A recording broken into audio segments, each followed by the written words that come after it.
Alright, this will be a short video talking about getting a low salt light on your chlorinator.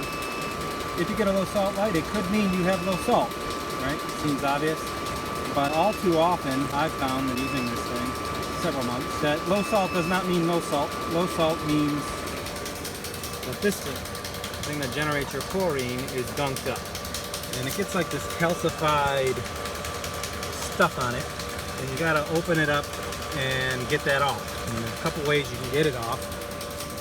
You can soak it in a water vinegar solution for several hours, or you can soak it in a acid water solution for a couple minutes, and that cleans it right up so that you can then put it back together and that low salt light goes off, unless of course you really are low on salt. Generally speaking though, your pool shouldn't lose salt. But unless you're adding a lot of water, if you're adding a lot of water because of evaporation, once it circulates well enough, you should be okay because the salt never left your pool. So be careful not to add salt unless you're really sure you need it. So take care of this issue, and then if it's still yelling at you for low salt, then maybe you're really low on salt. Because if you add salt, the only way to get rid of salt is to drain your pool for a certain percentage, and then add fresh water to reduce your salt salinity level.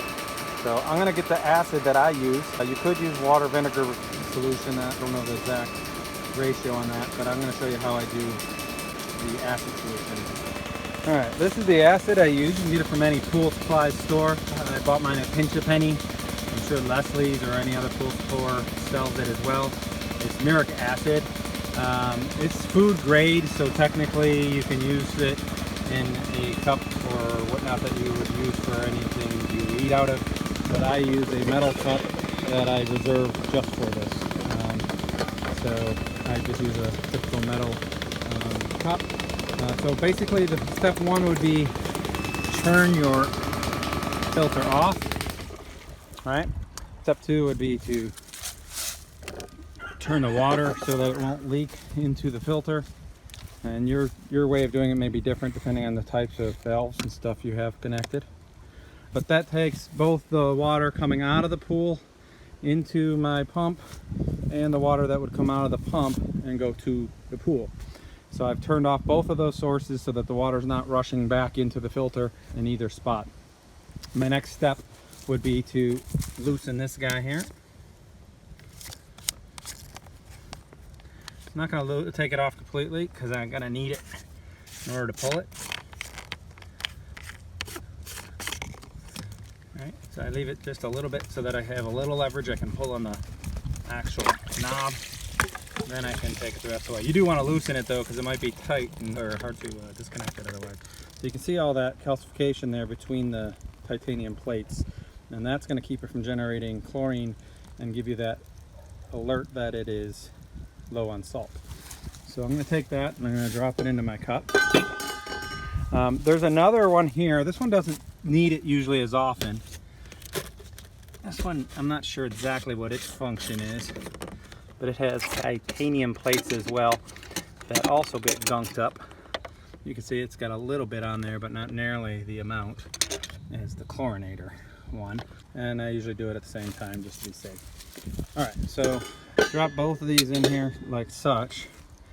Then I take my acid and I'm gonna make, I do like 3/4 water and the rest acid. So usually fill up my cup first. Just use the pool water. Right? You don't need a ton, about like that, see? I don't know if you can quite tell the level of the water. And then I take the acid, fill it the rest of the way, and right away you'll see it start bubbling up like crazy.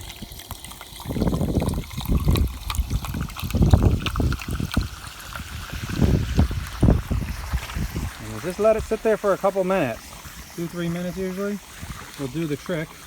It bubbles up, the bubbles will stop, but you still need to leave it in there for a little bit longer. And it'll get rid of all that white stuff.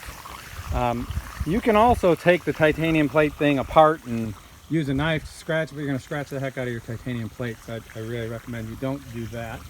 Either use vinegar water or muric acid and water mix like I'm doing here. This will take just a few minutes. The vinegar method will take several hours. because it's just not nearly as strong of an acid. When it is done, if there's still little tiny spots caught in there, you can start shake it. You can see it's already done a really good job. I'll leave it in there for a little bit longer. You can kind of like shake it inside the metal cup and it'll kind of dislodge it and wash itself out. But you'll want to do that until it's completely clear, and then basically reverse what I just did. Put it back together, which I'll show you when it's done here in just a couple of minutes. All right, so it's been just about 3 minutes since I paused. I'm going to just check it out, see where we stand. Look at that thing of beauty. You can see through it completely. I see no more white calcification stuff on it. This one as well, cleaned out really well. So if there was, again, what I would normally do, if there was still little gunk in between those plates, is I would kind of shake it like this, using the side of the metal to kind of dislodge them, and then maybe do this kind of a little bit. Don't do it too hard, you don't want to mess this thing up, but just a little bit to loosen those things. Now I didn't have that, and if you wait long enough you won't. Again, I waited maybe 3-4 minutes total, and then you're done. You can see the scratches here are from when I first started doing this and I was using water vinegar method, and it was taking too long, so I got impatient and started putting a butter knife in there and scratched the heck out of my titanium plates. Don't do that. Use acid instead. It's cheap. The gallon of this stuff is like $3-4 at the pool store. I usually buy a couple gallons at a time so that I have it on hand. All right, so I'm going to start putting this thing back together. Basically, just reverse what you did to take it apart. Put that in first, and kind of shake it up and down. And then after you got that one flush, do the same thing with this one. Might have to rinse it off in the pool if you got leaves or something on there like I did. Put that one in there as well. Plug it back in. Tighten the thing back up. Tighten the ring back up. Plug this guy back in.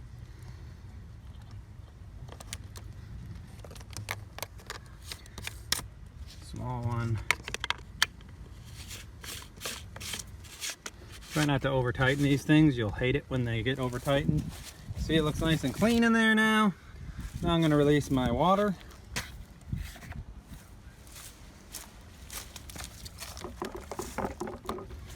And I'm going to start my pump.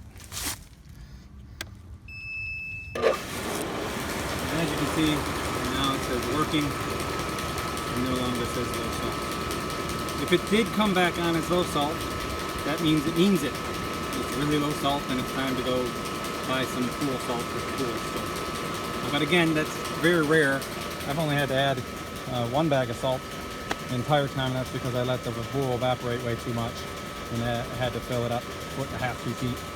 So as long as you maintain your water a little bit by little bit, and you can see my pool stays pretty well clean. I don't really add any chemicals to it other than what this generates, right? The only time I add any chemicals is you can add like a couple cups of this to lower the level of the calcium and stuff in your pool so that it doesn't do that as often. The pool store will tell you when that's necessary if you bring them a sample. I will add stabilizer for chlorine as well from time to time during the summer when it's really, really getting a lot of algae blooms. But for the most part, the chlorinator produces just the right amount of chlorine to keep the pool clear like this without any extra chemicals. So I don't have the burning eyes or any of the garbage that you deal with chlorine pool. The salt level is really low, so I don't have to worry about tasting salt like you would at the beach either. So usually, and maybe this is a bad idea, I don't know if it is or isn't, but there's the acid still in there. I usually dump that in. I guess I'm returning the calcium as well back, but I think the acid does a good job at reducing the amount it goes. So I just dump it in there. Maintenance for this guy, I keep this pool. You know, I had installed this Haywood, but I included that in my initial video for the pool, how to do this in wall. And that allows me to use this nice vacuum, which I pretty much leave connected all the time. I got this on Amazon for like 90 bucks or something like that, and it kind of goes along the bottom and cleans the bottom of the pool of leaves and debris pretty well. I still have to come out once a week or so and use this guy along the bottom as a rake to clean up the leaves and to kind of skim the surface. If you rotate between vacuum and just letting this skim, it'll get the stuff off the surface when the vacuum's not in, and you get the stuff off the bottom when the vacuum is in. I usually just leave the vacuum in whenever we're not in the pool and skim with the skimmer manually as necessary. You can do it however you choose. It's pretty nice. That's it for today. If anybody has any questions, post them in the comments and I'll try to respond. Subscribe if you like what you saw. Hopefully got something out of it. I don't do videos very often, but basically when it's something I've dealt with that I think somebody else could benefit from, I will video accordingly. Take it easy.